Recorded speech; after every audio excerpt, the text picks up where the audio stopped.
আসসালামু আলাইকুম, সবাই কেমন আছেন? আশা করি সবাই ভালোই আছেন। ঘোরাঘুরিতে আমার অনেক ভালো লাগলো। তেমন কোথাও এ পর্যন্ত যাওয়া হয়নি। বাড়ির কাছের কিছু প্লেস বাদে। তো সেদিন হুট করে ফ্যামিলির মানুষদের নিয়ে কুল্লাপাথর চলে গেলাম।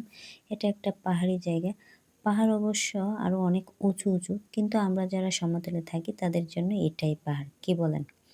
সেদিন প্রচণ্ড গরম ছিল আর আবহাওয়া ছিল প্রচণ্ড গুমরা। ১ম এ সিঁড়ি দিয়ে উপরে উঠতে গিয়ে ভাবলাম পাহাড়ে আসলাম, বাট পাহাড় বেয়ে ওঠার ফিল না নিলে কেমন হয় বলেন? পাহাড়ে উঠতে, উঠতে সামনে পড়ল লজ্জাপতি গাছ।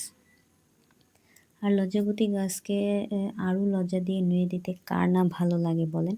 আসলে আমাদের চারপাশটাতেও সবাই লজ্জাপতি গাছের মতো কিছু নরম মনের মানুষকে আঘাত করে। আচ্ছা, যাই হোক। স্রষ্টার সৃষ্টিকে আর কতটুকু ক্যামেরায় বন্দী করা যায় বলেন?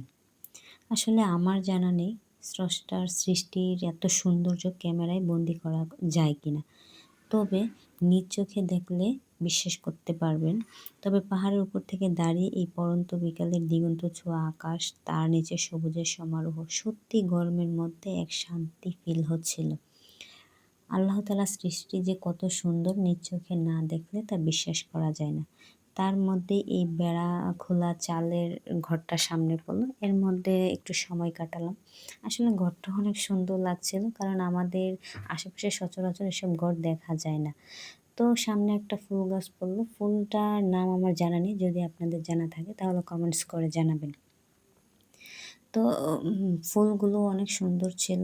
প্রকৃতিটাও একদম নিস্তব্ধ ছিল। প্রচণ্ড গরমের মধ্যেও খুবই ভাল লাগছিল। তো ফেরার সময় হলো। তো ফেরার সময় শরীরে আর এনার্জি ছিল না।